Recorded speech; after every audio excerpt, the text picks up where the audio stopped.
Yeah, what's good, everybody? What's good, man? How's everybody doing? Happy Monday, y'all. Happy Monday, man. Welcome. Hope everyone is having a beautiful day so far. Man. Thank you guys for joining me, and welcome for another episode of the Jayson Estrera Show, where we talk about basketball, sports, and any topic that comes our way as accurate as possible. Now, today, we are going to be talking about the start of the 2024 Olympics in basketball, obviously. And we're going to talk about everything that's happened since Saturday. I have barely slept, but we will be getting right into all of that shit. It's been dope seeing so much basketball in the middle of the summer, man. It's been really dope to see. And as always, it's your host, your boy, Jayson Estrera. And before we get into any of that, actually, right, before we start with that topic, let me get this graphic up.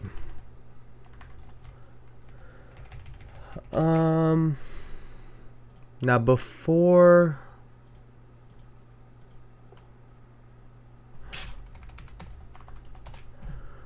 we get to that, I feel like it's hard to start any conversation about this past weekend without all right, that's good. Without talking about Deadpool and Wolverine, Marvel coming back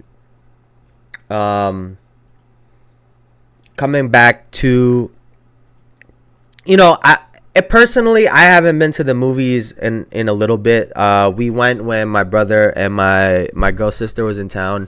We saw Inside Out 2, and we saw what was that? Despicable Me 4.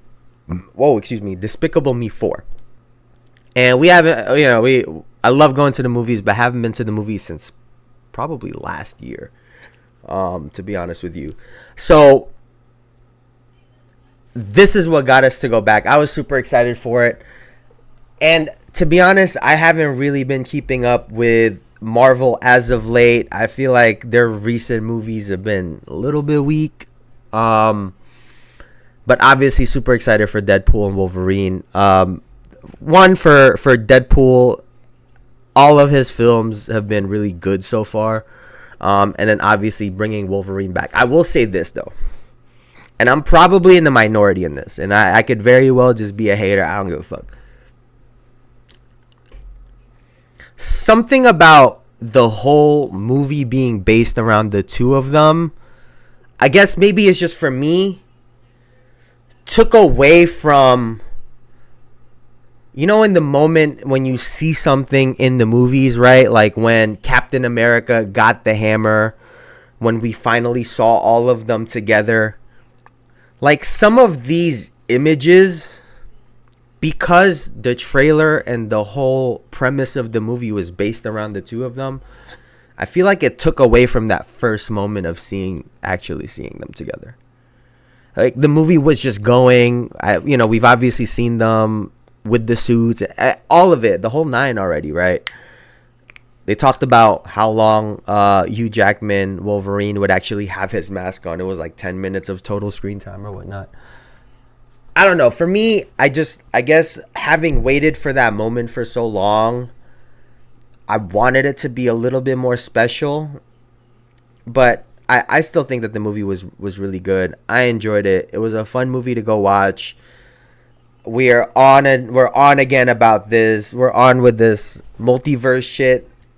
It gets really tiring to just keep up with everything. I'm gonna be honest with you. I'm gonna just keep it all the way on it, bro. Like it gets a little bit tough, but hey, man, I'm curious to see if they'll be implementing him in some of these in some of the actual Avengers movies, especially with some of the shit that's happened lately, and we'll get into that. in a second. Now, the other big news, right? I don't know where this was at. Where was this? Oh, is it? Of course, it's the San Diego Comic-Con, the massive one. I can't. I want to go to that shit one day. But Robert Downey Jr. is coming back to play Doctor Doom. Now, this is nuts. This is nuts. If you're someone like me, like I watched that first Iron Man movie, right? Like in real time. And to go from the person that sort of started this domino and now being asked and having the responsibility to, let's call it what it is, to save the franchise. After Endgame, they've had some good moments, but there hasn't been a great film, at least for me.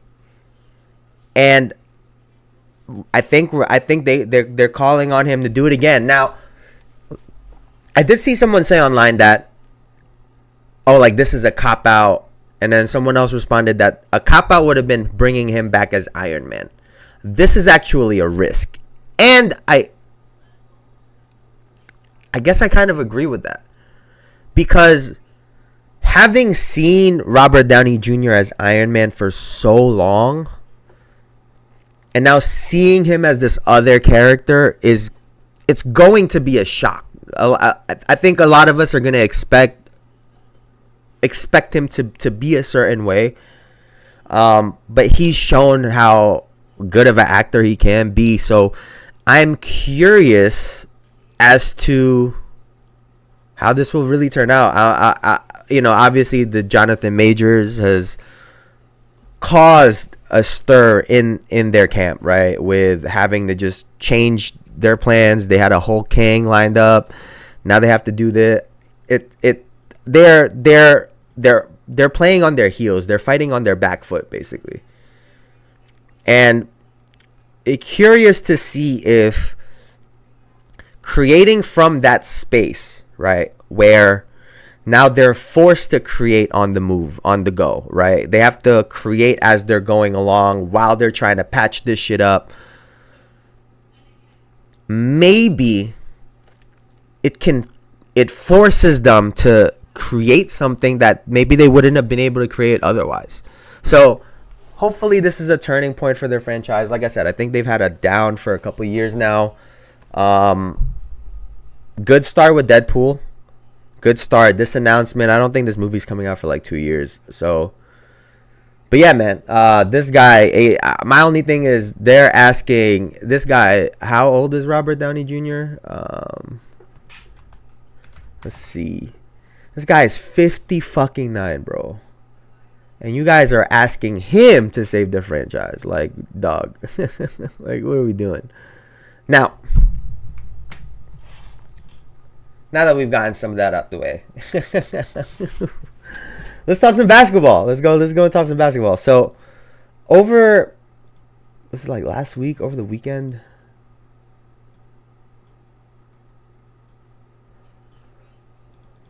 Tyrese Maxey had posted a little video of, his off-season workout, like all the players do.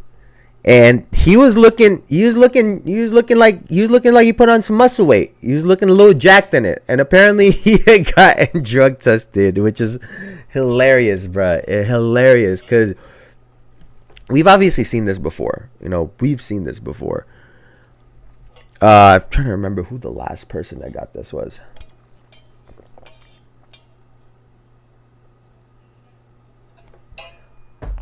But anytime someone starts to look really jacked like that, they'll do that. And, for me, I like the fact that the NBA does that, because it leaves very little room for, time passed and we just missed it, and the way cycles. And granted, I don't really know how the PED shit works necessarily. But They are very on top of it. And obviously, I mean, we've seen this before already with the John Morant situation and all these other situations on social media. Those guys are on social media. So if you're a player and you're doing some shit, they'll find it. And I think, obviously outside of this, they'll, you got to stay on your P's and Q's if you're a player, if you're an NBA player, because they will find that shit. And, good on the NBA for doing their due diligence. Maxey looks great. I think him putting on a little bit of muscle weight, being able to take contact with his speed, could be a real dangerous combo. He can already shoot. He's going to get a Paul George in this corner now. Hopefully Joel Embiid has a healthy season next year. They're poised to make a real good run. Now, this leads me to this question, which is, PEDs in basketball, do they work? Right? Because, all right, so I guess here's for me, right?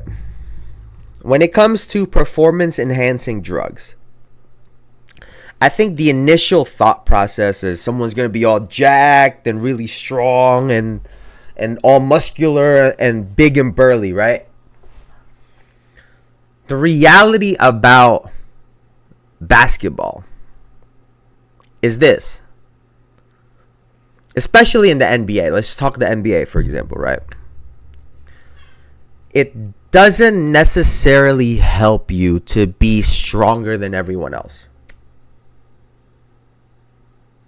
It doesn't. Let's be honest, right? Like, we take Shaq and LeBron, for example. I always said that, LeBron is bigger, stronger than everybody. Shaq was the same. And even though there's some people that want to call him LaFlop, or some people that, the reality is, because of how big, strong, and physical they are, NBA referees allow more physicality against them. You're allowed to hit them more. You're allowed to give them more bumps, be more physical, as opposed to like a Kevin Durant or a more lanky, skinny player. It's just the reality. And when you're Shaq or LeBron, you have to be careful with your strength because you can get penalized for it.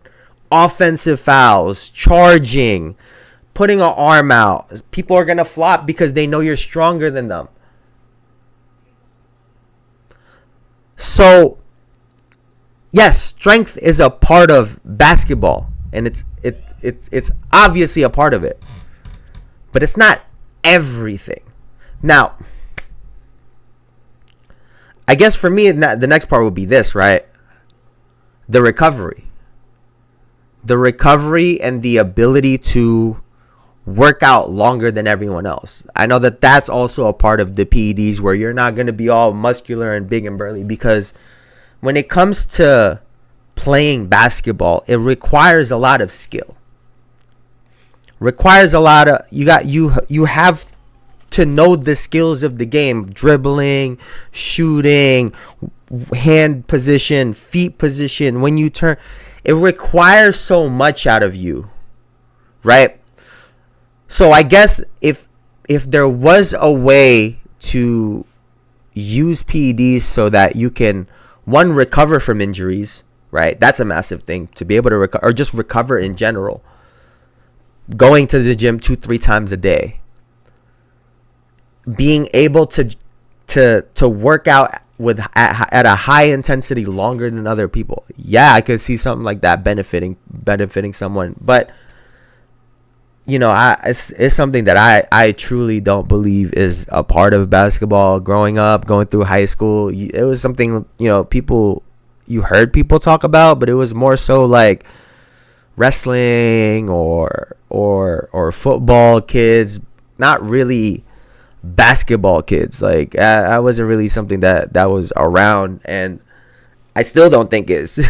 You look at these guys don't look like they're no goddamn PEDs, but it would be monumental if a top tier player were to get caught with something like that, because then it would make everyone look at the field very differently. So hopefully that never happens.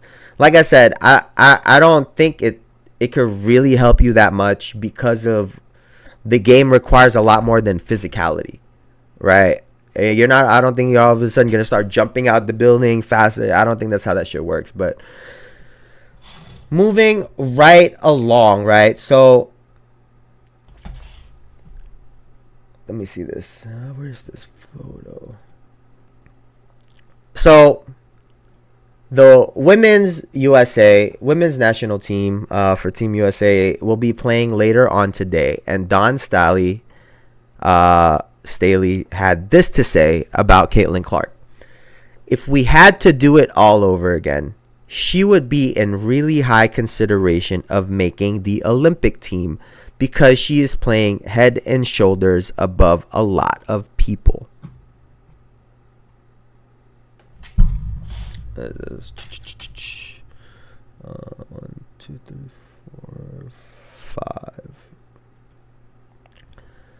Now, I gotta say first and foremost to Dawn, and she's been great. She was at the Philly Knicks games.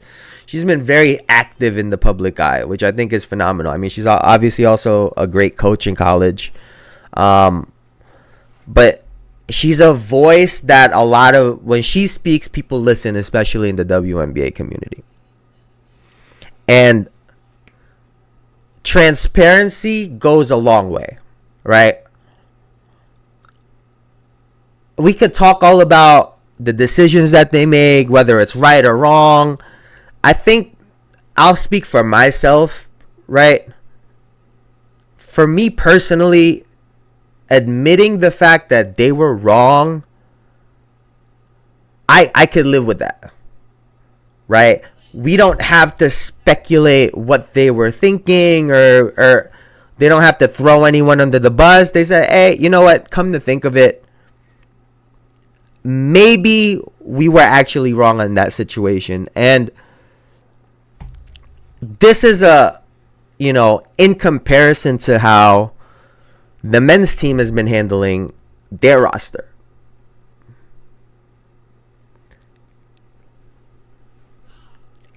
I think they could learn a thing or two from this statement from Dawn Staley. And I think what it also does is all the bickering and the back and forth with fans. I think this puts a lot of ease into that. Some of the tension, she read the room. And the fact that this statement comes out now, I think she knows exactly what she was doing. She could have said this statement a week ago. I think it would have been the same. I'm sure she already thought this last week. But she's doing it now when the games are starting on the biggest stage, where the platform that she has gets magnified. Yeah, I think she's actually really fucking good. I think the other part in this, what the hell? I think the other part in this goes kind of hand in hand with what Diana Taurasi had said about Caitlin Clark going into this year. That that the WNBA, it's not gonna be that easy. And there was a lot of folks that saw those comments and said, "Oh, she thinks, blase blase blah about Caitlin Clark," when in reality she was just saying those women are really good. There's gonna be a transition period. We think she's gonna be good. We just don't think she's gonna be that good that quickly. Fast forward to now, and she really is that good. And I think to Dawn, this quote, I think, has similar sentiments. We would have put her on the team if we thought she was head and shoulders above people months ago. We just didn't think that then. And it could be something as simple as, yeah, she could play. We just don't think she can handle the physicality and the speed and the pace of the game. Clearly she can. That admittance, I value that. I value the transparency. You know, we can have a that means that we can actually have a proper dialogue about this topic. And it also shows that, you know, some of those folks that's like, oh, she got a bunch of turn, like the side of the fence where people are talking about she's not that good. You guys are fucking stupid. Like, you're stupid. Like, you're just dumb. Like, she's been incredible. Literally breaking records. If you, dog, she been hooping, and you got to give credit where credit is due. I think they're regretting it because not only has I'm sure they considered it because of the media and the popularity, right? And I'm sure a bunch of them said she probably can't handle that, and we wouldn't want her to shit the bed in front of the whole world, basically. And I think they're realizing that she not only could she have played well, but she could have had an impact on this team. But, you know, especially with bigs like Asia Wilson and Breanna Stewart, like, wow, she could have been real good on this team.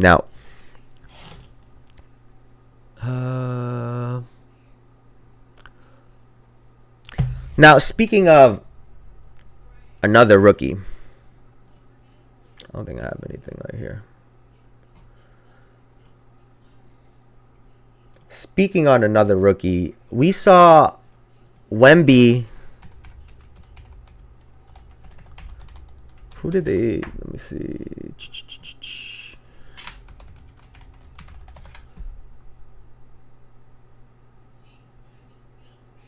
No, not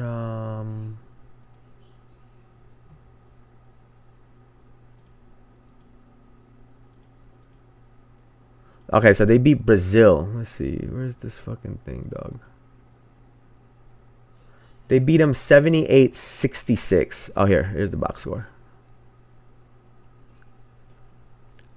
I just want to see what the numbers was looking like. Victor Wembanyama played 31 minutes, shot 7 of 13 from the field, 1 of 4 from 3, 4 of 7 from the line, 9 rebounds, 2 assists, 4 steals, 3 blocks, 19 points. Jesus Christ. And shout out to Nick Batum. If you've never seen Nick Batum, this guy can fucking hoop, man. And he could get buckets, big shots, not flashy, but Nicholas Batum has been a good player in the NBA for a long time. Now,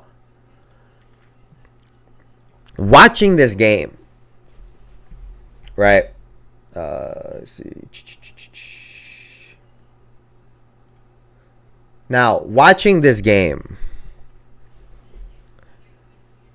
it felt as if whenever Wemby realized that he was the best player on the floor, he just started taking over every aspect of the game,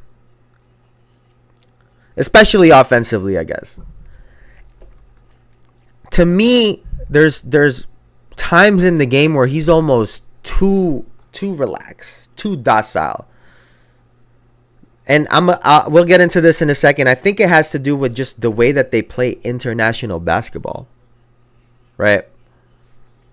There's just moments where it just is like, go. Like, you can hit a go button right now, Wemby, and then when he starts, you're like, holy shit, why weren't you doing this just before?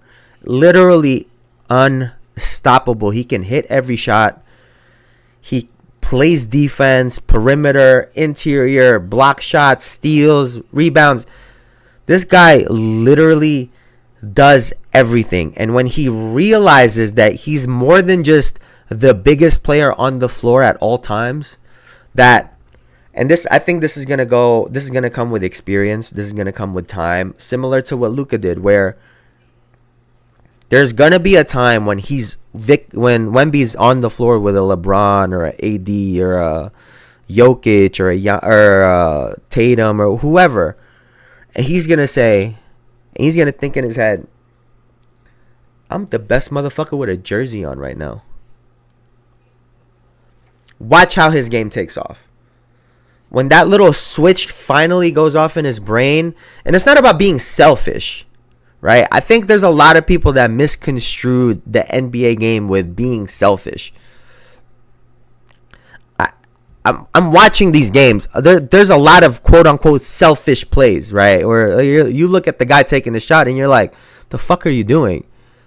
But we don't call it that. Like, no one critiques these guys for that, right? It's just the NBA guys. But there will be a switch that's going to go off in Wemby's brain, I think, where he's going to realize that he's probably the best player on the floor against the best players. And watch what that does to his confidence, man. Watch him. Wow. And I guess for me, the thing about him at the moment is when you see him trying to get position on offense, he's still you could still push him out. Whether it's like a strength thing, he needs to learn leverage a little bit better. You pushing him off of his spot, so he catches the ball a lot higher than he should sometimes. That's something that KP's gotten really good at, of holding some of his position so that he's not taking super long twos when he turns around. But yeah, man. Yeah. I'm curious to see how this will turn out for those guys. Now, looking to one of the other national teams, we have Shai Gilgeous-Alexander on Canada.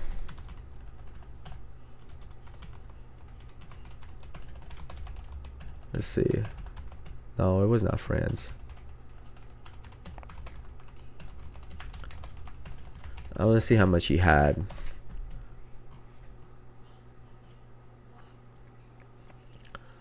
All right, so Canada took the game 86-79. Giannis had 34 points, dog. 5 rebounds, 2 assists. Shai had 21 to go with 7 assists, 5 rebounds, 5 of 10 from the field, 2 of 3 from 3, 9 of 10 from the line. RJ had a big 23 points and a massive dunk to close out the game. Now,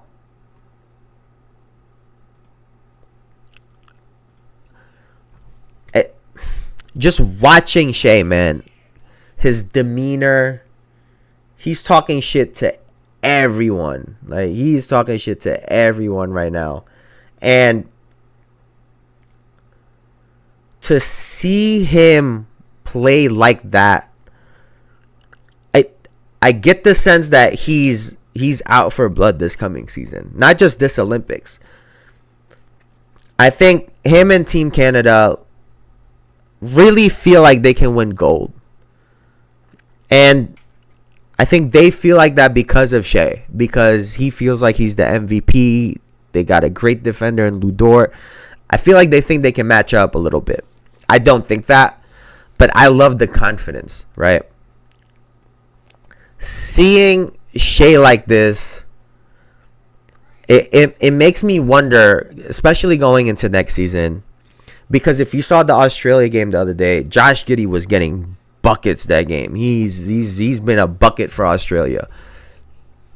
And for me, I wonder if,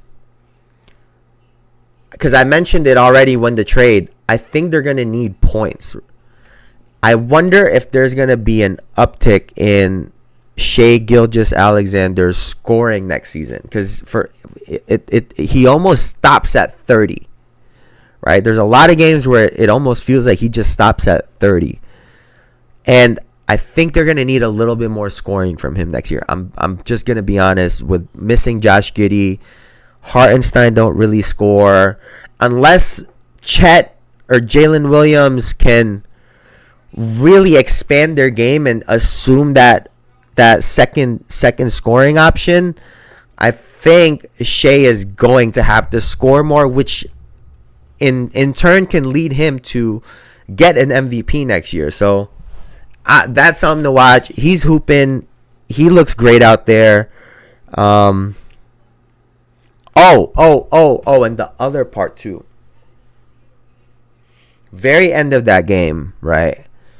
RJ gets the dunk to close out the game on a fast break. Greece gets the ball back. I don't remember. I think it was like number 7 or something like that for Greece.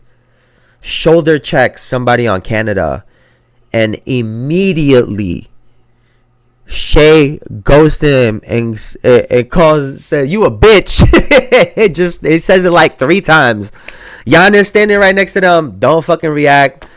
I was like, yo, this guy is really with the shits right now, bro. This guy Shea really wants all the smoke, and you gotta love that. You gotta love that. For someone with such a calm, cool demeanor, seeing him like that, I personally like. I don't think it's one of those things where, oh, he's acting out of character. I think he's a super fierce competitor, and it'll come out sometimes. But to see it, especially in the Olympics, I think is really showing how much this means to players, how much this means to these guys, man. So that was really, really sick to see. That was really dope. Hell of a game from those guys. And Greece made a fucking run. Giannis was, I don't know, let me see if they have it here. I have a quarter breakdown. No.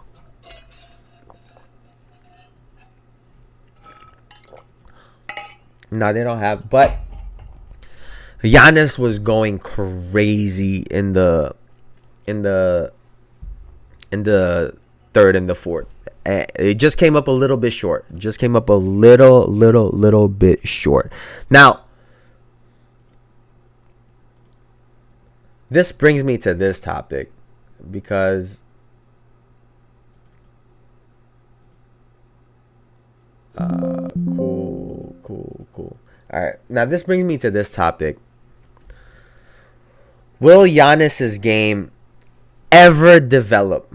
Now, Dwayne Wade was on the broadcast talking about it, about watching Giannis on that championship run. Because Giannis was hitting jumpers, he was hitting threes, he had 50 in the closeout game, that he genuinely felt like, holy shit, we're about to see a run. Because imagine Giannis with a little bit of a post game, a little bit of a mini game. He don't need to be DeMar DeRozan. Like, I think that's what people don't understand.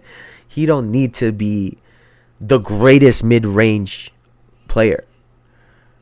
But the threat of him driving will free up those shots. He don't have to get into these crazy moves.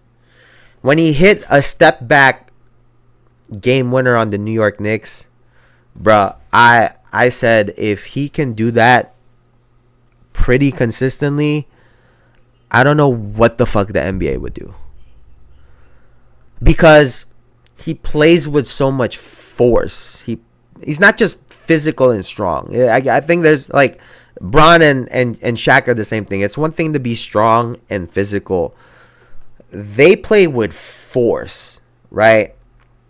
They play like an immovable object with all the momentum in the world. Like, that's how they play. And that type of aggression coupled with a little bit of a in-between game, oh my God. And it leads me to ask, will his game ever develop? Because he's not getting any younger. For the most part, like, if you watch rookie Giannis, he plays the same. He's just put on 40, 50 pounds of muscle. But the way that he plays, the things that he came into the NBA with, which was a great vision, he can pass, he could dribble at his height, always had a euro, always had a spin, right? And I, casuals are gonna say, "Oh, he's hating. He's saying that Giannis has never gotten better." Like, motherfucker, of course he's gotten better, but he hasn't added a legitimate post game. 3-point shots gotten better, but it's not there. He takes some of these mid-post fadeaway turnarounds at the end of games that just makes you scratch your head. Like, why? just because he's a great player, a champion, and an MVP doesn't mean that we can't critique his game. Because like I said, if he can add some of these things, sky's the fucking limit. It would open the game up so much for Damian Lillard on his team, or even better, maybe if he had already started adding these things to his game, maybe they wouldn't have even made the trade. They could have just tried to add a shooter or whatnot. But here we are. And I think the issue with it is, or a part of the issue, is the fact that Giannis has had so much success. Right? He's put up such great numbers, wins. So I feel like in his mind, and if you're someone on his team or around him, you wouldn't tell him to do anything differently. You'd be like, yeah, just keep doing your thing, champ. Instead of forcing him to do what's difficult, which is add to his game, so that he could grow. You know, he the back half of his career, he can sit comfortably in that. With the work ethic that he has, I'm sure he could do it. But it takes adding the same discipline and monotony that took to gain all that weight. He's gonna have to apply it to the skill part of the game. I think he could do it. Is it getting a little bit late? Yeah, but I think he could do it. If add a little post game, you know, he's gonna gain even more weight the older he gets. So he might actually look like a legitimate 4-man the older that he is, you know, in the, let's say, mid to late 30s. But that's something I would love to see, man, because, you know, it's not about, oh, Giannis needs to all of a sudden become a 3-point shooter that's stretch 4. I don't think that's the case. Right? And it'll keep him in that MVP status for a longer period of time, in my opinion. But what the fuck do I know? So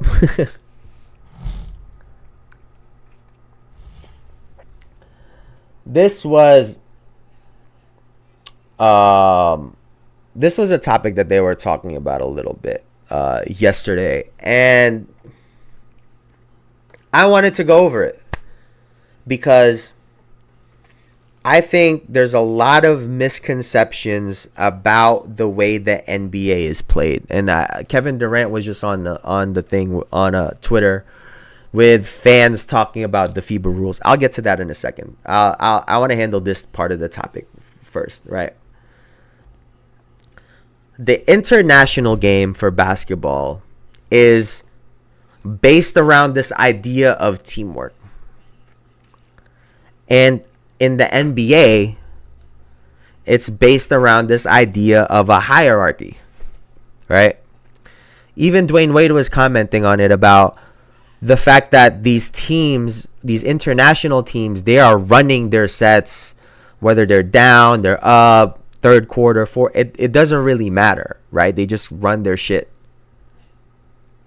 As opposed to, and they like to frame it like this, as opposed to the NBA where they just like to give the ball to their best player. Now, I think there's some people that see the NBA game as this super individualistic thing, right? It's about the individual, da-da-da-da-da. But fail to realize that the teams that win championships are unbelievable teams with great systems, with players that know their roles, that they're stars in their roles. So, actually, throughout the history of the NBA, the best team has always been the team that was not only talented, but also exhibited the best teamwork. But everyone wants to ignore that, right? Because in the NBA, guys are so talented, they're scoring 30, 40, 50 points a game, as opposed to international basketball, which, by the way, in case you didn't know this, 2 minutes shorter a quarter. Obviously, they score a little bit less. But anyway, I watched with my own two eyes Serbia against the United States when they were trying to make a little bit of a run go 3 minutes without Jokic touching the ball. I saw the same thing with France. After Wemby was cooking, minutes go by and he's not touching the ball. So the same people that want to say, oh, the international game is all about teamwork, you're going to start excluding your best player from the offense? For what? For what? Do you understand the concept of a double team? You know, teams only double team a player when they're good, right? And when that happens, that means someone else is open so that they can go and fucking make a play. Jokic is far from an individual one-on-one type of player. But what happens down the stretch of games in Denver? It's a 1-5 pick and roll for 5 fucking minutes straight. And it's not about Jokic got to shoot every time, Jamal got to shoot every time. It's not about that. It's about letting your best players make plays. Obviously, we get on players when they start shooting too much. Obviously. But to act as if there is no teamwork in the NBA, it's mind-blowing to me. It's mind-blowing. At no point in time should your best player, and this is the part that people forget, right? You're not the best player on the team and all of you guys work the same amount of time. You're the best player on the team because you work fucking harder than everybody else. Let's just call it what it is. You're in the gym longer. You're spending more time. You're getting up more shots. You're probably in better shape.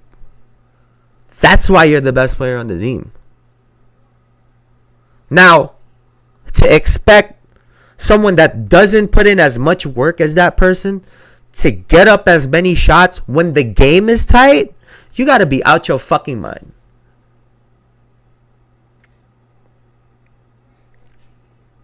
And look, when you watch Denver, nobody got a fucking problem with it. Michael Porter will get his shots. Aaron Gordon will get his shots. But it comes off of their two best players. You know why? Because those two guys probably bust their ass in practice every day. Well, I'll give it to you, big dog. You got this. But this misconception that there's no teamwork in the, like, it baffles me. It baffles me. And the irony in it is the person that has the ball probably in his hands the most in the NBA currently is a European guy. It's Luka. And we want to talk about passing and yes, he gets a lot of assists. Yes. It's great. But that means his other guys aren't getting as much assists either. Like, they're not getting their stats. Part of the sharing, no? But everybody just wants to tunnel vision and look at this shit a certain way. The Boston Celtics played phenomenal team basketball. Phenomenal. Everybody touching the ball. Everybody's doing their thing. Different players get shine at different times. Like, that's how the game is supposed to be played. But what happened? Down the stretch, there was a Jason Tatum was getting ISOs or he was getting pick and rolls with either Derek White or Jrue Holiday, and the ball was in his hands. He didn't shoot it every time. He made the right play. Because he can cause a double take. Like, are these guys fucking faded though? Like, every single day, I'm like, you motherfuckers online are stupid. Now,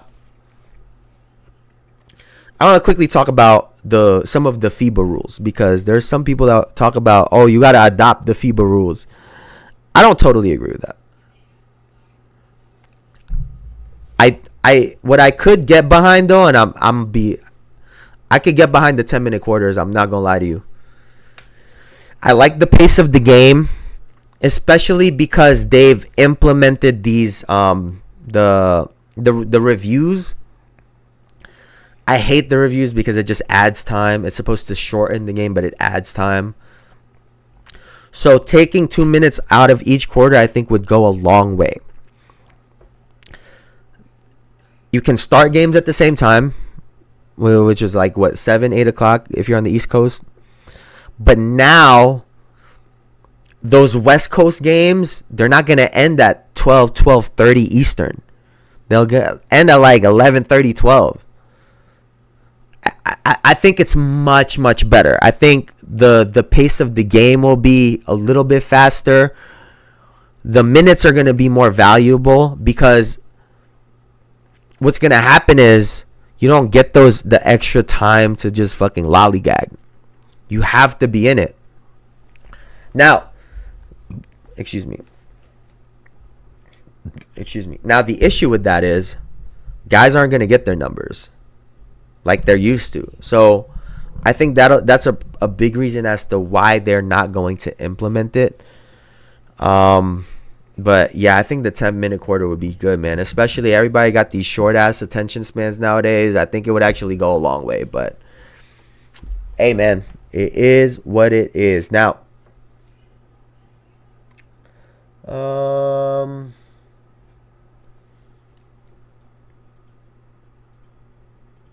me see this right here.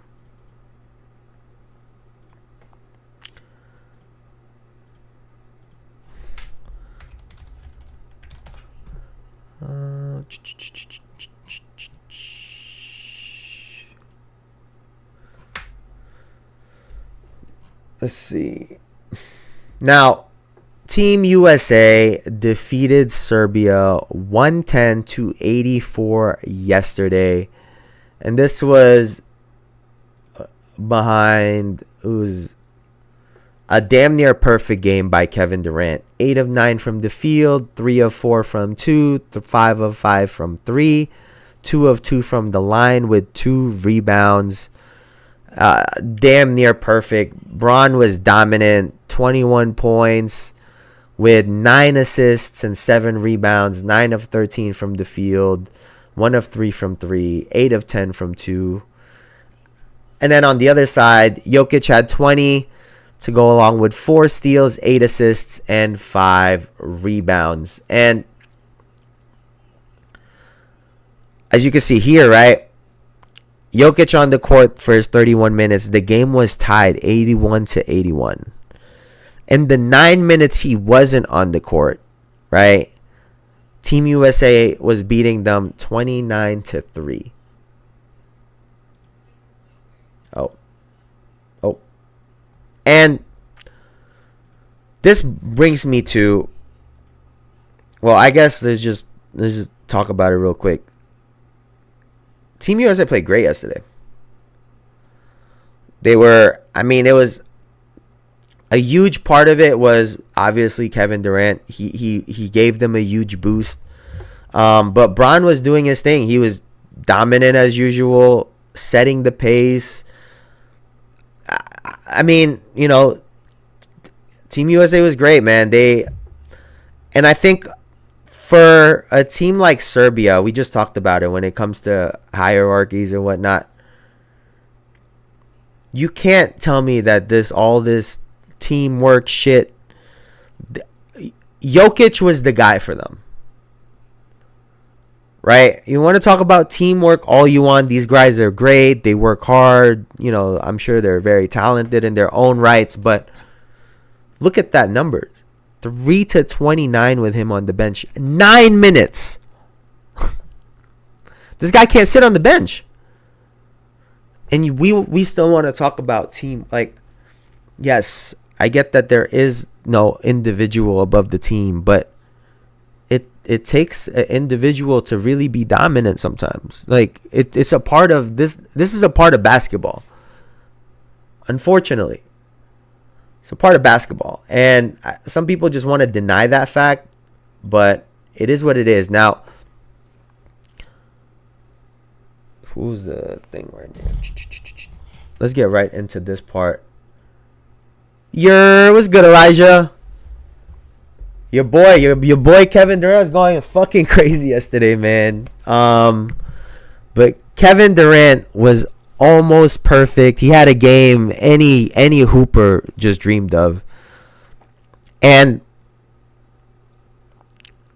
I think that was why a lot, like, I was looking for him to play in those exhibition games, because granted he didn't look hurt last night. That boy he looked sharp.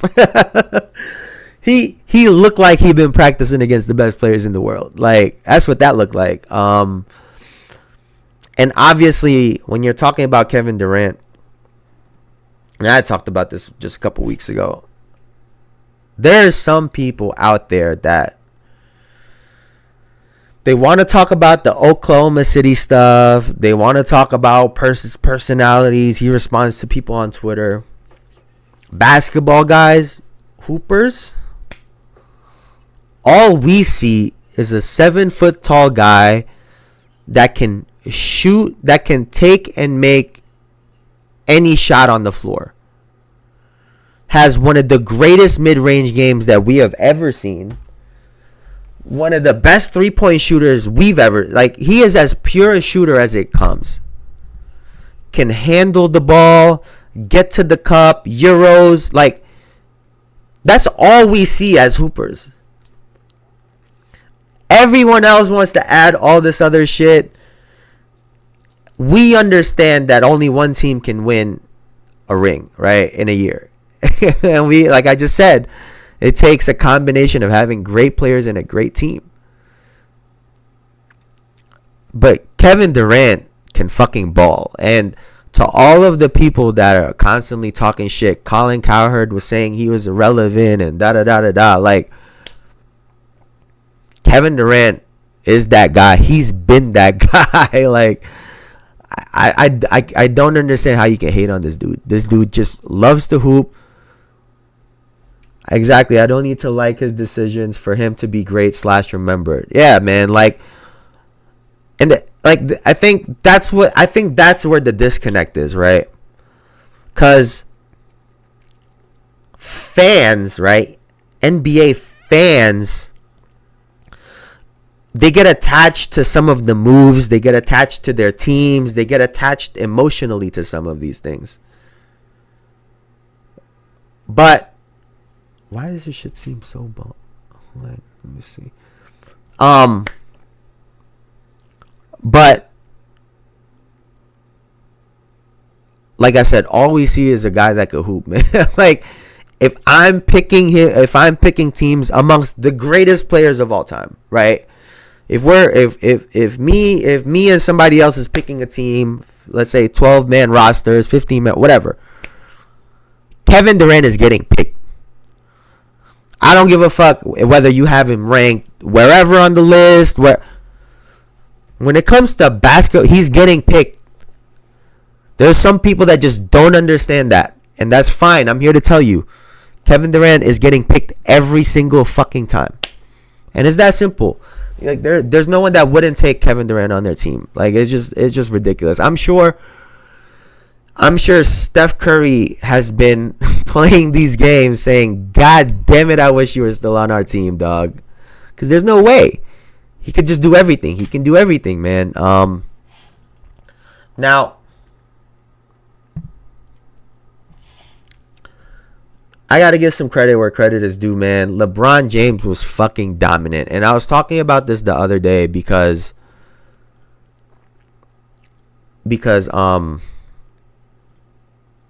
I felt like Team USA was Steve Kerr was just doing a lot of finesse, a lot of guard play, and the games were tight.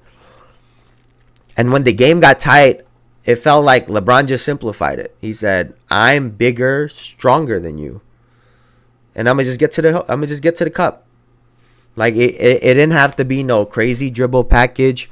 We didn't need to run a play. We didn't need to run a stagger screen. But they didn't need to do none of that shit.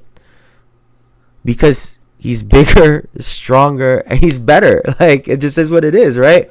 Sometimes it's that simple. And for what the game has turned into, right? With all the 3-point shooting, all the guards, all of the 5-out, all this shit, right?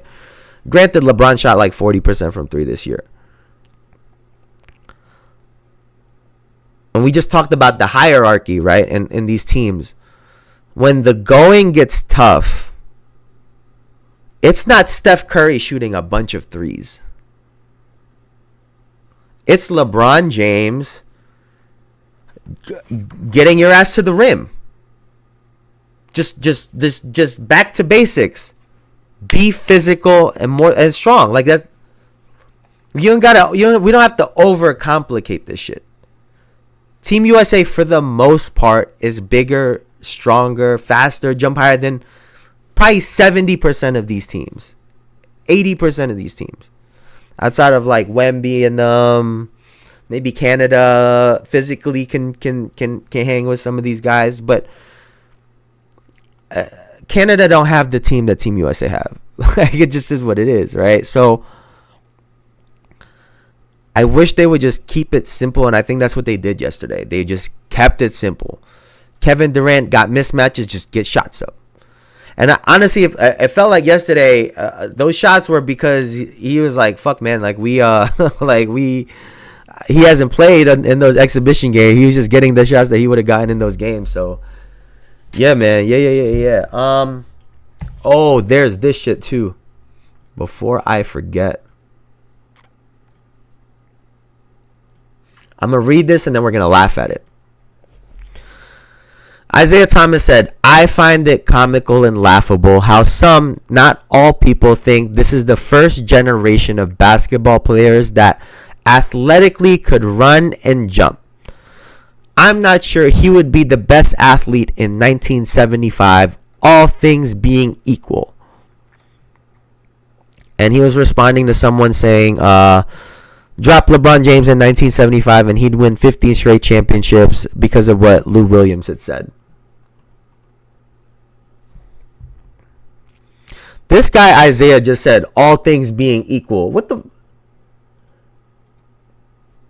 That means everything is not equal. If you gotta say all things being equal, like,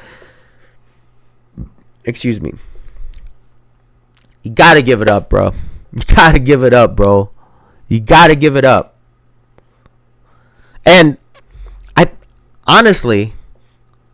think for Isaiah, that generation, right? I think you have a stronger argument in saying probably the second, I'm trying to think of who else would be on this list. Probably the second best small forward ever behind Bron is the most unathletic motherfucker ever in Larry Bird. Like, I think that's more of a point where you stop fucking with these athleticism shit. Like, we saw you guys. But you had someone in your era, even you, Isaiah Thomas, that was skilled as fuck. And I don't understand why they never argue this part. They always want to talk about the physicality of the 80s. Like, y'all don't even argue for yourselves properly, man. That's what's starting to piss me off with these old heads. Y'all don't even argue yourselves properly. And you expect other people to do it. What the fuck? Like, you don't even do it for yourself. Come on, bro. Look at the treatment Bron gets. Nobody else gets treated like that. That's all I'm going to say. In what way? In what you mean? I do think, but I think stars just get treated like that, period, though. Like, and obviously Bron gets the that extra treatment because he's been at the top of the game for, like, it's not like Bron is getting that treatment and he's not a top 10 player. You know what I'm saying? Like, for the last I don't know, call it 15 years, maybe longer. He's probably been considered one or two in the entire league. And that's with, all these guys coming in. Who else has their child to hate on? Yeah. Oh, in that sense, yeah. Yes. That everyone hates Bron so much that it goes straight to his kid. Yes. I do think he gets a lot of he got a lot of haters too. But yeah, man, this is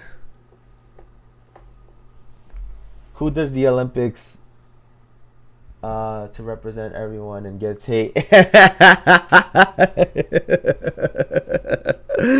Yeah, man, everybody was hating on that fucking on him being the flag bearer. I was like, why y'all tripping? What? Why y'all tripping? And we've established I'm no LeBron guy. I'm no Bron guy, but some of this shit I just be reading online is just dumb, bro. It's mind blowing.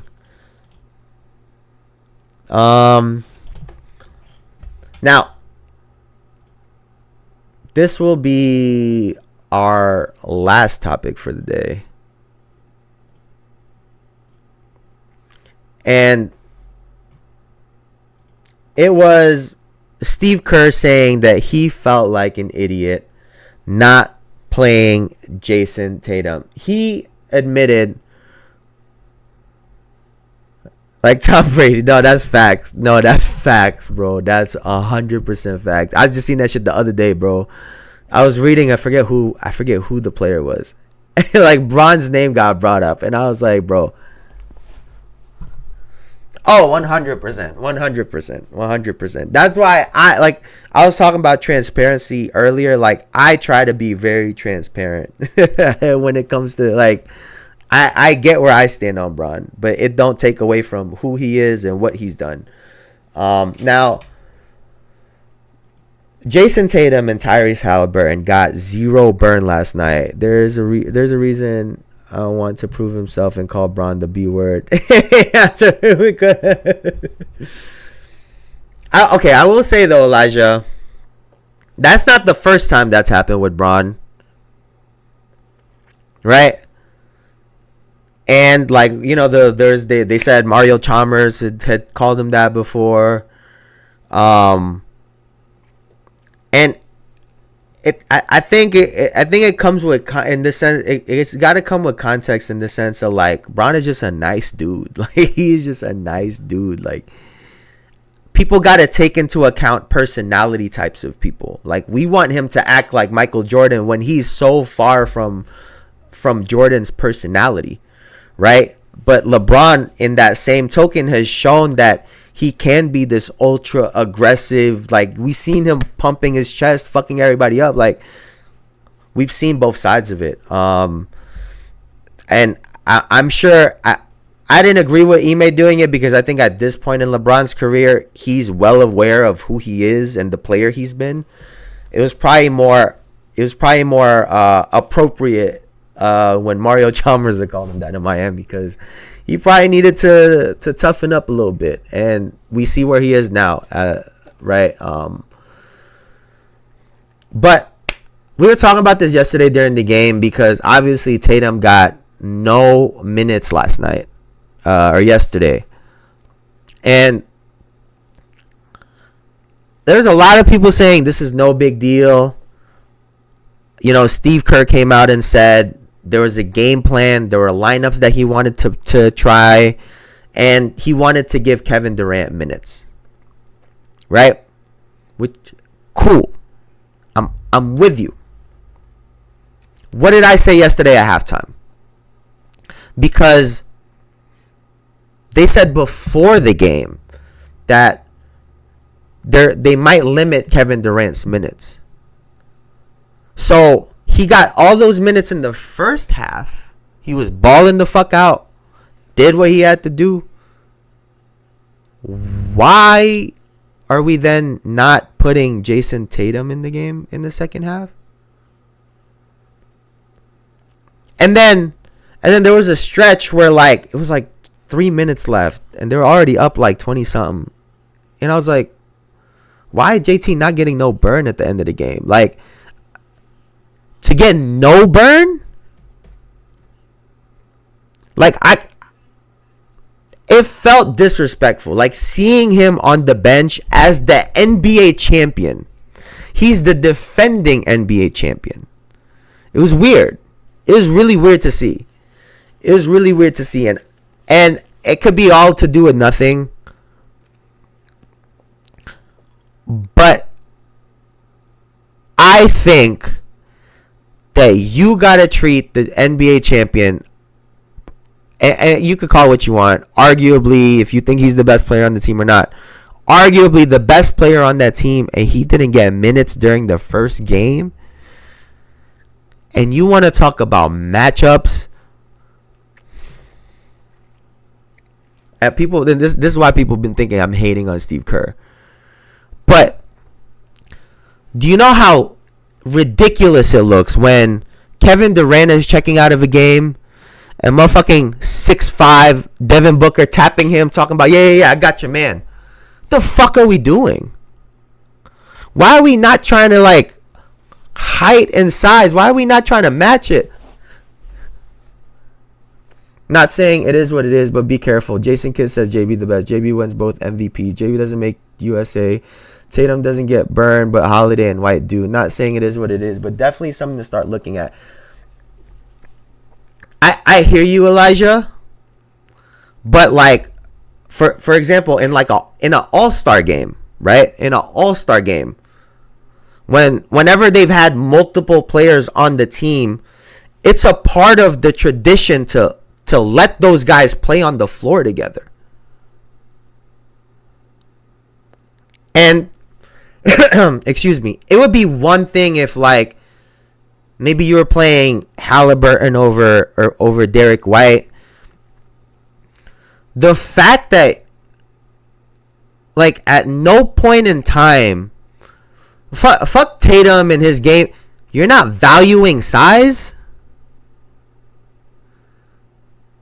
He loves the Drew Holiday, Steph Curry, Devin Booker lineup. And maybe this is just like the old school mentality. I don't get it. I don't get it. And I've spoken before about this positionless basketball bullshit. Like, it's not a real thing. It's not a real fucking thing. Like, those are 3 motherfucking point guards. And I think it's so glaring to me that you have guards coming in for forwards, for threes and fours, like, and everyone's, oh, they won yesterday and da da da da da, but, like, he's just doing shit that don't make sense. And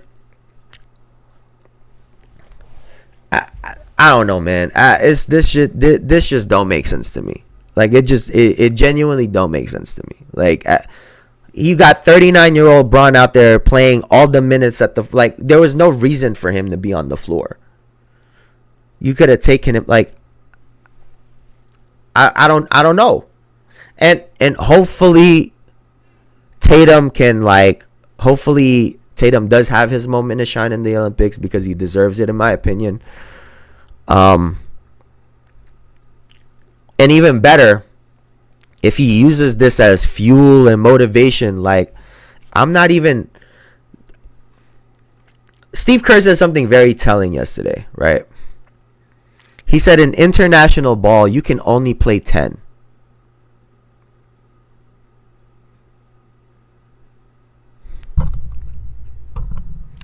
He gonna try to throw him in when they need him, and that's not the way to run a team. But, like, make this part make sense to me, right? Because Steve Kerr said this sentence, right? He goes, in international ball, you can't play more than 10 players. Cool.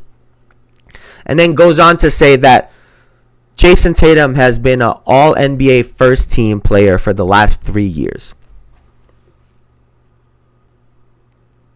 But he can't make your 10? Bro.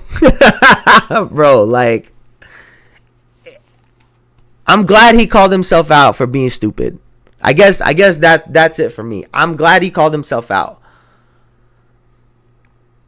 it just looked very glaring. And I don't want to spend any more time on this because it could be all for nothing.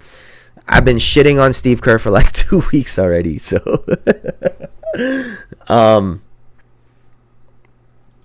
but yeah, man, I don't really get it. But hey, man, that's gonna do it for me for now. I will literally be back on in a little bit. I'm gonna go live and watch the USA women's team. But I'm gonna just take a quick little break, and I'll be right back in 1 second. But as always, y'all could have been anywhere on the internet, but you were here with me, and I really, really fucking appreciate that. So thank y'all for coming and hanging out and watching. Please like, comment, subscribe, all that good shit. And like I said, I'll literally be on in just a little bit. So thank you guys, man. I'll see you guys in a few to watch the women's USA team. Peace, guys. Peace.